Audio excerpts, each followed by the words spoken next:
4 na buwan bago ang 2024 Paris Olympics, makakausap po natin dito sa Balitang Hali ang isa sa mga pambato natin. Nakasala ngayon si Pinay boxer and Olympian Nesty Petesio. Magandang umaga at welcome sa Balitang Hali. Magandang umaga po at thank you po sa pag-invite niyo po sa akin dito. Good morning din sa iyo, Nesty. At kamusta naman? Ano ba yung pakiramdam na sasaba ka sa 2024 Paris Olympics? Sa ngayon po, nagsingkit na po talaga sa akin na kasi after ng World, hindi pa ako makapaniwala na maglalaro ako ulit sa Olympics. Ngayon po, kahit pa paano, naisip ko na po siya na finally, makakapaglaro ako ulit.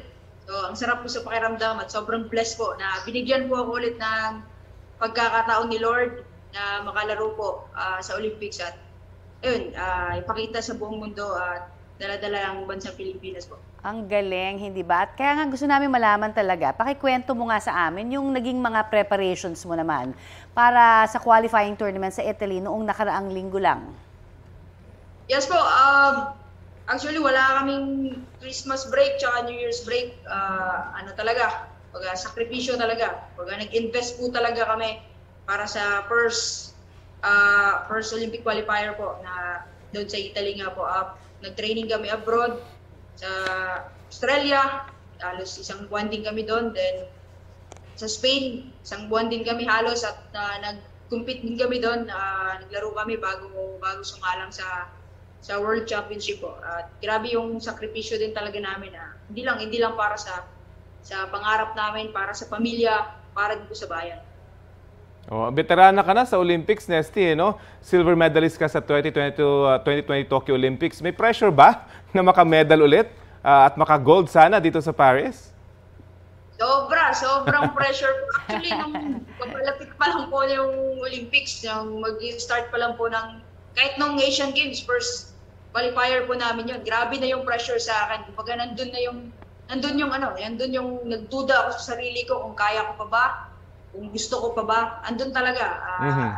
Kasi nakapag-medal na nga po ako last sa Tokyo po. And nandun na ako sa pinakataas ng career ko. Nakarating na ako sa Olympics at naka-medal na. So, andun na yung lagi kong tinatanong sa sarili ko na kung kaya ko pa, kung gusto ko pa. And lagi ko din tinatanong si Lord na kung akin pa ba talaga to, bigyan niya ako ng sign. And yun, sobrang thankful ako kasi kahit na nagdududa ako na kaya ko pa, never niya akong binitawan, never niyang pinaramdam sa akin na lalo na nagkakaedad na po. So si Lord talaga yung lagi kong kinakapitan sa time na nagdududa ako sa sarili ko kung kaya ko pa. Meron ka pa bang ibang laban before the Olympics or talagang puro training na lang? May paparating po kaming laban and more training abroad po kami. Pero sabi ko sa coaches ko, kay Sir Marcos Secgen namin na kung pwedeng pahinga muna kasi sobrang madami akong laban na pinagdaanan sa world talaga. 5 laban po ako, so ako yung pinakamadami. So medyo nabugbog po talaga yung katawan ko. So sabi ko, focus muna sa kung anong dapat i-develop sa akin, sa strength, sa stamina, sa speed. So yun yung gusto kong mangyayari po muna. So focus po muna sa training at kung ano pa pong dapat i-develop po. At syempre, iniiwasan dyan injury, no? Kapag sasabak ka pa. Ano masasabi mo sa mga kapwa-atleta mo na nangangarap din makapasok pa sa Olympics? Gusto ko sabihin sa mga kapwa ko atleta na sobrang proud ako sa inyo kasi alam ko kung gaano kahirap yung pinagdadaanan natin sa pang-araw-araw, sa paggising pa lang sa umaga, sa bawat sparring, lalo at sa mga struggles na nararanasan natin. And syempre, di natin maiwasan minsan kapwa pa natin Pilipino yung nagda-down sa atin, pero patuloy pa din tayo lumalaban at sobrang saludo ako sa inyo. Yun yung lagi ko sinasabi. Sa lahat ng kapwa ko atleta, sobrang saludo ako sa inyo. Alam kong kaya nyo at mag-aantay ako. Sabay-sabay tayong papuntang Paris. Yun, sana mas dumami pa kayo mga qualifiers. Maraming salamat sa iyo.